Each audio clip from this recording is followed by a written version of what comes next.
A settler gives his final portion to a famished Apache youth. The subsequent events would question all frontier assumptions about foes and friends. Elias Thornwood crouched next to his withering corn crop, feeling the brittle stalks between his worn hands. 3 months without rain had transformed his previously verdant property into fractured ground extending infinitely beneath the ruthless sun. His water container might last 2 more days, and the flour bag in his dwelling held sufficient ingredients for a single Last Supper. He calculated his mortality in measured portions. The blazing heat pressed against his stooped back as he returned to the modest timber structure that had housed 3 generations of Thornwoods. His father constructed these walls using his own labor. His mother had crafted window coverings for these openings, and his spouse had decorated wildflowers on the kitchen entrance before illness claimed her 2 seasons past. The paint now flaked away. Water leaked through the roof, and Elias labored in solitude. However, something seemed amiss. Close to the ancient oak marking his land's boundary, a shadowy figure remained still in the dust. Elias strained his eyes against the brightness, his palm moving naturally to the gun strapped to his shoulder. Thirsty wild creatures occasionally wandered onto his territory, maddened by their need for water. Drawing nearer, his circulation grew frigid. The shape was an animal. A youth lay there, perhaps 16 years old, with lengthy dark hair and copper-colored skin. Apache.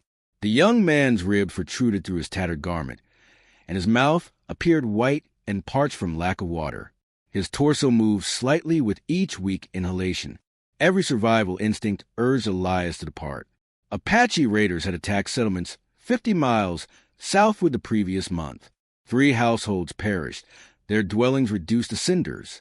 The territorial administration had issued warnings. Any Apache discovered on colonist territory should be deemed dangerous. Yet this wasn't a fighter. This was a youth perishing from starvation. Elias knelt and positioned his ear close to the boy's lips. Breathing existed, though barely. The youth's dark pupils opened momentarily, unfocused and frantic, before closing once more. "Lord, help me," Elias murmured. He glanced back toward his cabin, then down at the unconscious boy. All his survival training commanded him to abandon this place. The Apache represented enemies. They murdered his people without compassion. If this youth's tribe discovered him here, they would assume Elias had captured him. They would seek vengeance. But the boy was dying. Elias slipped his arms beneath the youth's shoulders and knees. Startled by his lightness, merely skin covering bones, he carried him toward the cabin. Each step felt like betraying everything the frontier had taught him about survival. Inside the dim cabin, Elias placed the boy on his personal bed and retrieved a water vessel. He raised the young man's head and slowly dripped water between his cracked lips. The boy's throat functioned instinctively, swallowing the small amount of moisture Elias provided. In the kitchen, Elias gazed at his final portion of cornmeal, sufficient for perhaps 2 biscuits and some weak broth. After this, he would consume tree bark and pray for precipitation that might never arrive. He ignited the fire regardless.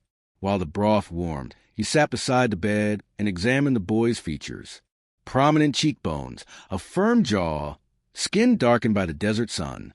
Scars on his hands indicated familiarity with hard labor. This wasn't some raider's offspring who had lived comfortably. This boy had endured hardship. "What do they call you?" Elias asked softly, expecting no response. The dark eyes opened with greater clarity now. The boy's mouth moved but produced no sound. Elias brought the broth and sat on the bed's edge. "Take it slowly," he said, lifting a spoonful to the boy's mouth. Just small amount at once. The young Apache consumed slowly, his gaze never departing from Elias's face. Exhaustion showed there, but also something else. Bewilderment, as if he couldn't comprehend why a white farmer was nourishing him rather than shooting him. When half the broth was consumed, the boy's hand moved weakly to push the spoon away. "Continue," Elias said. "You require your strength." The boy shook his head and pointed to Elias, then to the broth. Elias comprehended. The boy could see this was all the food available. He was attempting to leave some for the man who had rescued him. For an extended moment, neither of them stirred. Outside, the wind intensified, shaking the loose planks on the cabin walls. The drought persisted. The land remained dying. And somewhere beyond, people resembling this boy were considered adversaries by people resembling Elias. But in this instant, in this small cabin, they were merely two human beings sharing the only meal remaining between them. The boy's lips moved again, and this time sound emerged. "Ayana," he whispered. "Elias," the farmer replied. They finished the broth together, exchanging spoonfuls in silence. When the bowl was empty, Ayana's eyes grew heavy, and he slept. Elias sat in the kitchen chair, watching the boy's chest rise and fall, and wondered what it had just initiated, because outside, dust clouds were moving on the horizon, and they were approaching. Elias stepped onto his porch, shielding his eyes against the afternoon sun. The dust clouds weren't random wind patterns. They moved with purpose, following the old trading path that cut through the valley toward his property. Riders, multiple horses coming fast. His heart pounded against his ribs as he counted the distant figures. At least 6 men, maybe more. In this territory, that could mean a war party, territorial militia, or desperate outlaws. None of those options ended well for a farmer harboring an Apache boy. Behind him, he heard movement from the cabin. Ayana had awakened and was struggling to sit up on the bed. The young man's face had regained some color, but his movements were still weak, unsteady. "You need to hide," Elias said, rushing back inside. "There are riders coming, and if they find you here..."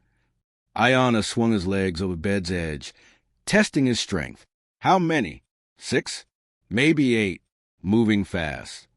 Elias grabbed his rifle from above the fireplace, checking the chamber. 3 bullets left. Not nearly enough if this went bad. The Apache boy stood slowly, his hand braced against the wall.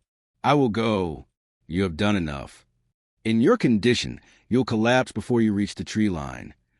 Elias looked around the small cabin desperately. The root cellar was too obvious. Under the bed wouldn't fool anyone with eyes. The sound of hoofbeats grew louder, echoing off the canyon walls that surrounded his property.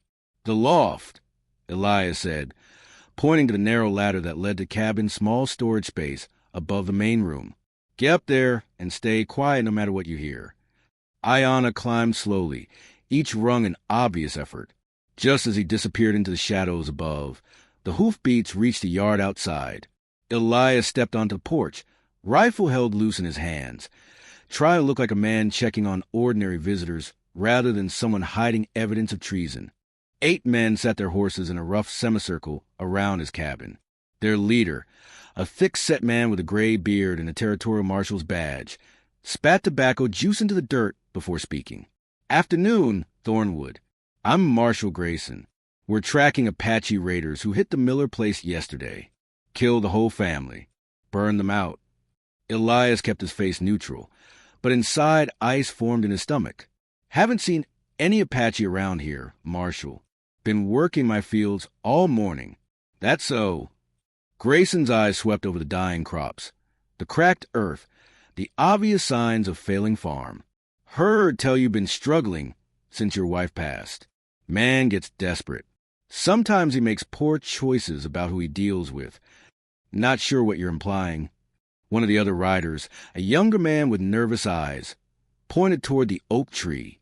"Marshal, there's disturbed ground over there. Looks like someone was lying in the dirt." Elias's mouth went dry. Of course there would be signs where Ayana had collapsed. The soft earth near the tree would show the impression of a body, maybe even drops of blood from the boy's cracked lips. Marshal Grayson dismounted and walked toward the tree, his boots crunching on the brittle grass. He knelt and examined the ground, running his fingers through the dirt. "Fresh," he said. "Within the last few hours." He stood and looked directly at Elias. "You want to tell me what happened here?" The other riders were spreading out now, surrounding the cabin. Their hands rested on their weapons. This was no longer a friendly inquiry. "Could have been anything," Elias said. "Wild animal, maybe, or someone passing through." "Someone." Grayson walked back toward the porch, his eyes never leaving Elias's face. "What kind of someone?" From above, Elias heard the faintest creak of a floorboard. Ayana was still weak, still struggling to stay silent and motionless. If the marshal searched the cabin, "Look, Marshal, I've told you what I know. I haven't seen any Apache, and I sure haven't helped any. I've got my own problems to worry about." Grayson stopped at the bottom of the porch steps. "Mind if we have a look inside? Just to be thorough." It wasn't really a question. The other men were already dismounting, their intentions clear. "This is my property," Elias said. "You've got no right." "I've got every right when we're chasing killers." Grayson's hand moved to his pistol. "Step aside, Thornwood." Elias's mind raced. He could refuse, try to stand his ground, but 8 armed men against one farmer wouldn't end well. He could fight, but that would only guarantee they'd search everything and find Ayanna eventually. Or he could let them look and pray the boys stayed hidden. "Fine," Elias said, stepping back. "But you won't find anything." Grayson pushed past him into the cabin, and the other men followed. They spread out through the small space, overturning furniture, checking corners, pulling open cupboards. One man knelt beside the bed, running his hand over the blankets that still held the impression of Ayanna's body. "Bed's warm," he called out. "Someone's been sleeping here recently." "That would be me," Elias said quickly. "I was resting after working the fields." Grayson examined the kitchen, noting the empty soup bowl, the extinguished fire. Awful lot of cooking for one man. 2 bowls here, looks like. "I was hungry. Made extra. Or you were feeding someone else." Above them, another faint creak drifted down from the loft.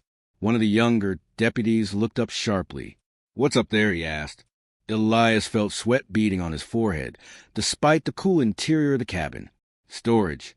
Just old tools and equipment." Marshal Grayson was already looking at the ladder. "Might as well check it out, just to be complete."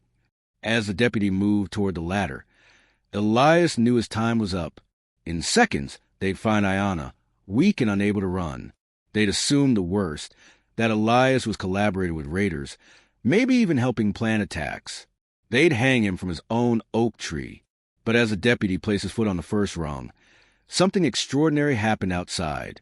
A sound unlike anything Elias had ever heard echoed across the valley. The sound that shattered the afternoon silence was like nothing Elias had ever heard. A deep, rhythmic chanting that seemed to rise from the earth itself, carried on the wind from every direction at once. The deputy froze on the ladder, his face going pale. "What in hell?" Marshal Grayson whispered.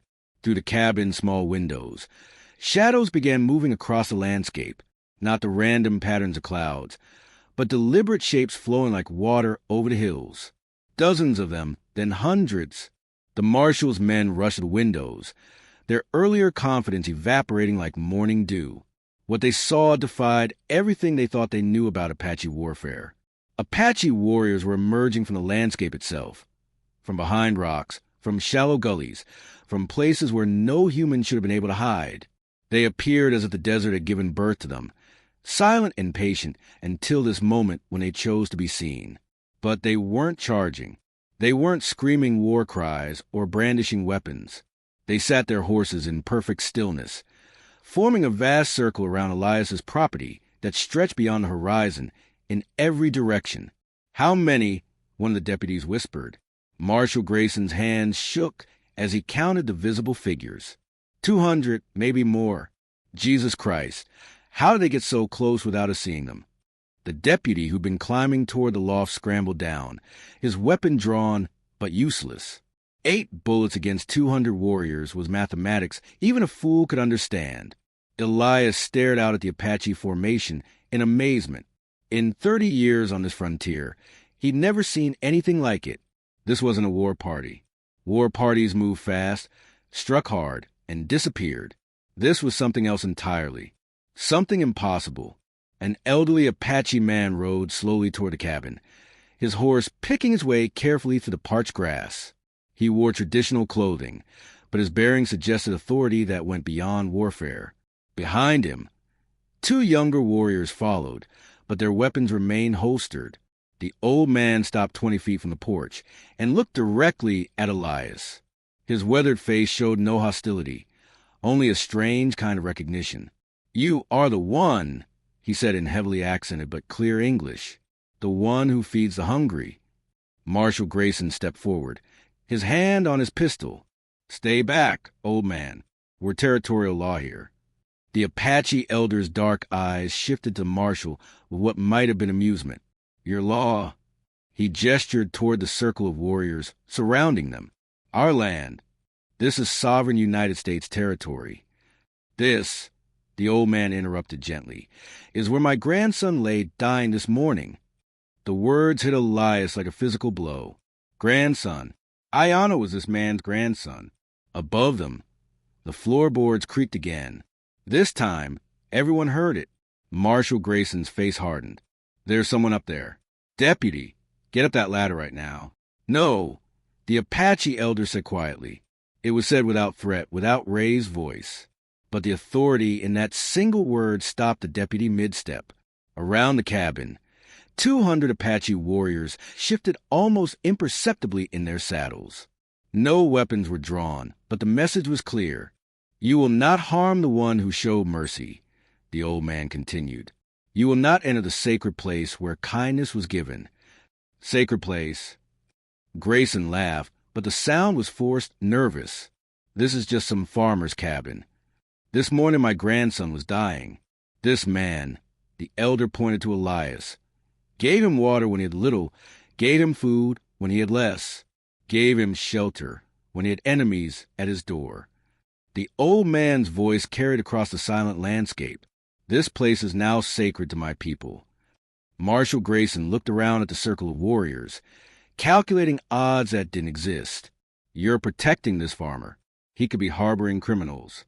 "He is harboring my family." The deputy near the ladder looked to his marshal for orders, but Grayson was clearly out of his depth. This wasn't a situation covered in territorial law books. "We have jurisdiction here," Grayson said weakly. The Apache elder smiled, and it wasn't entirely friendly. "You have 8 men. I have 8 times 8 times 8. Which jurisdiction would you like to discuss first?" In the tense silence that followed, Elias realized that everything balanced on a knife's edge.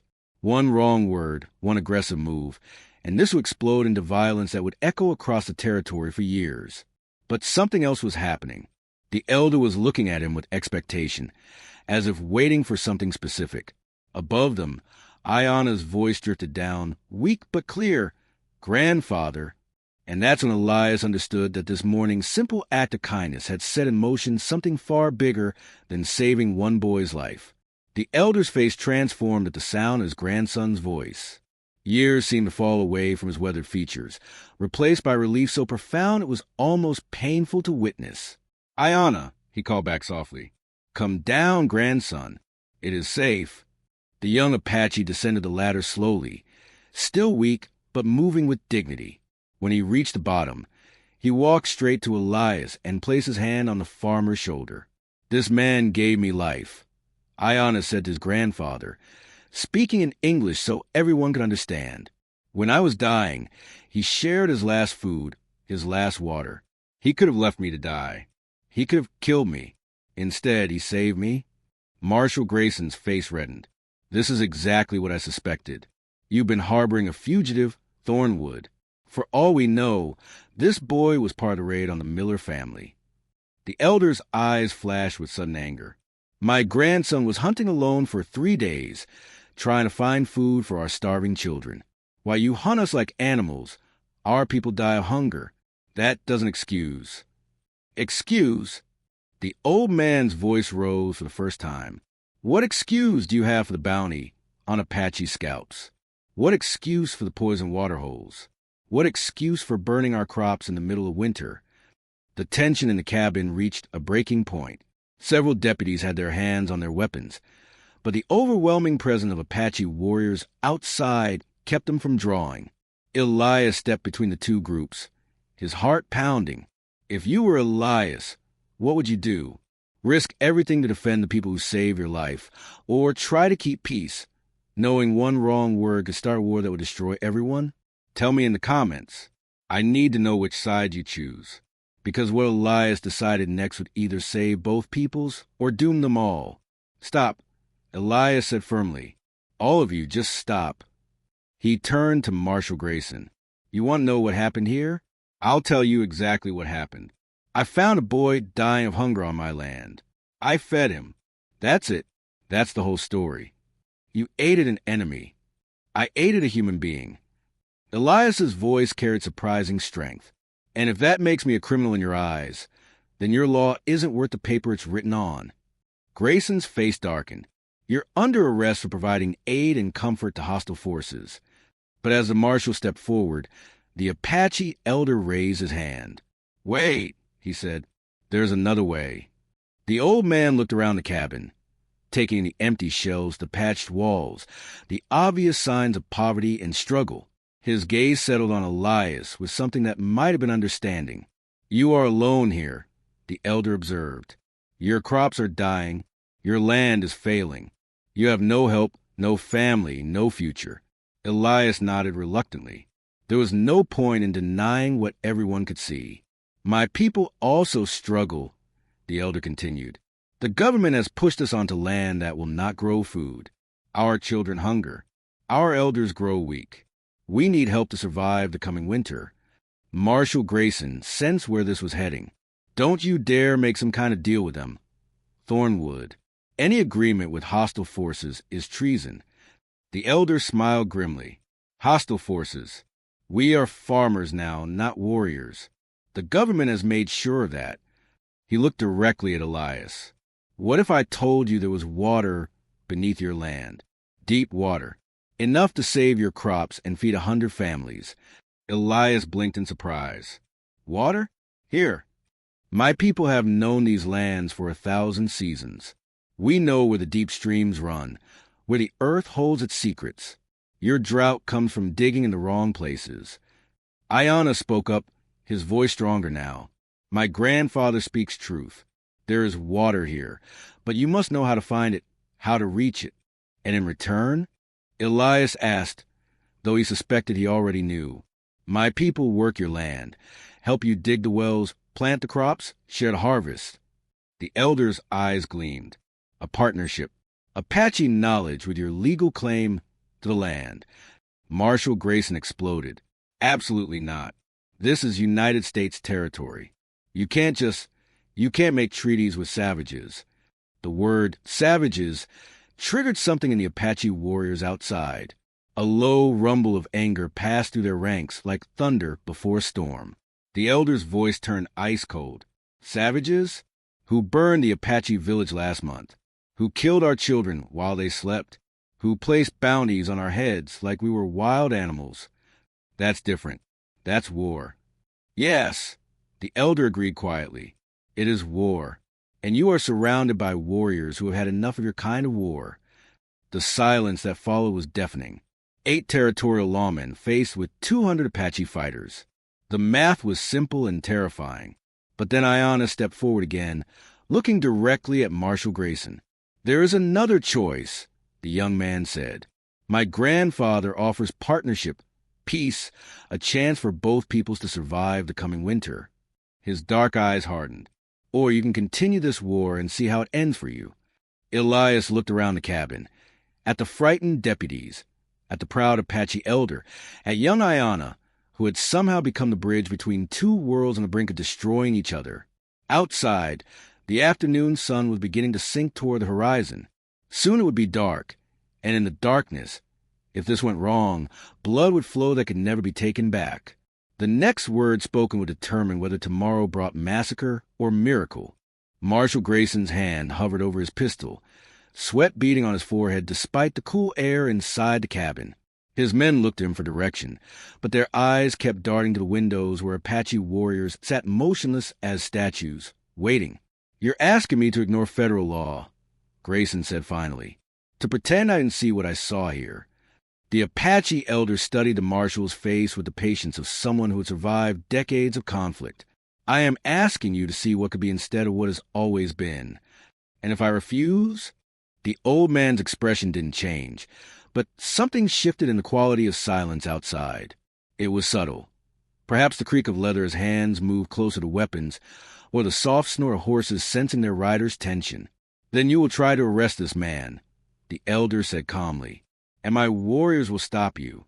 And tomorrow your territorial governor will have to explain to Washington why 8 lawmen died protecting the right to let children starve. Deputy Morrison, the youngest of Grayson's men, cleared his throat nervously. Marshal, maybe we should consider. Consider what? Negotiating with hostiles. But Grayson's voice lacked conviction. He could count as well as anyone. Elias stepped forward, his decision crystallizing. What exactly are you proposing? He asked the elder. Water, the old man said simply. Deep wells that will never run dry. Apache hands to help you dig them, plant them, tend them. In return, my people work this land legally, under your protection. We share the harvest. We share the prosperity. That's impossible, Grayson protested. The territorial government will never. The territorial government, the elder interrupted, has been trying to solve the Apache problem for 20 years. They have failed. Perhaps it is time to try something that has never been attempted. Ayanna moved to stand beside his grandfather. The Miller family that died yesterday, they died because hungry men became desperate men. But what if there were no hungry men? What if both peoples could eat? The question hung in the air like smoke from a dying fire. Deputy Morrison spoke again, his voice barely above a whisper. Marshal, my wife's pregnant. Our first child. He looked out the window at the encircling warriors. What kind of world are we fighting to leave them? A civilized one, Grayson snapped. One with law and order. What law? Elias asked quietly. The law that says a man can't share food with someone who's starving? The law that puts bounties on children's heads? The law that says land belongs to whoever has the biggest gun? For the first time, Marshal Grayson seemed to really see Elias, not as a suspect or a problem, but as a man who had lost everything and was still trying to do right. You really think this could work? Grayson asked. The Apache elder nodded slowly. My grandson was dying this morning. Your people and mine have been killing each other for a generation. Yet here we stand, talking instead of shooting. If that miracle is possible, others might be too. If you're enjoying the story, subscribe to the channel. Outside, the sun continued its descent toward the western mountains. The light streaming through the cabin windows had turned golden, softer, as if even nature was holding its breath to see what choice these men would make. Grayson looked around the cabin one more time, at his nervous deputies, at the proud Apache leaders, at the farmer who had started all this with a simple act of kindness. If I walk away from here, he said slowly, if I file a report that says we found no evidence of Apache activity on this property, what guarantee do I have that this partnership won't become a base for raids? The elder's weathered face creased in what might have been a smile. The same guarantee we have that your people won't use it as an excuse to hunt us down later. None. Only trust, built one day at a time. Trust. Grayson tasted the word like it was foreign. Between Apache and whites, Ayanna corrected gently. Between human beings. The marshal closed his eyes for a long moment. When he opened them, something fundamental had changed in his expression. 24 hours, he said finally. I'll give you 24 hours to prove this isn't some elaborate trap. If I hear of one raid, one attack, one broken fence in this territory. You will not, the elder promised. Grayson nodded curtly to his men. Mount up. We're leaving. As the deputies filed out of the cabin, Deputy Morrison paused at the door.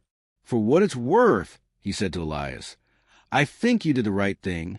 The sound of horses departing echoed across the valley, but the Apache warriors remained in position, a protective circle around the small cabin where everything had changed. And in the growing twilight, as Elias looked out at faces he'd been taught to fear, he realized that tomorrow's sunrise would illuminate a completely different world. The Apache elder dismounted and walked toward Elias, his movements deliberate and ceremonial. Behind him, the circle of warriors began to shift, but not to leave. They were organizing themselves into working groups, as if they had been planning this moment for years. My name is Takuta, the elder said, extending his hand to Elias. It means friend to all. Today, perhaps that name becomes prophecy. Elias shook the offered hand, surprised by the strength in those weathered fingers. Elias Thornwood. And I have to ask, How did you know? How'd you find us so quickly? Takota's eyes crinkled with something that might have been amusement. You think we did not know the moment Ayana disappeared?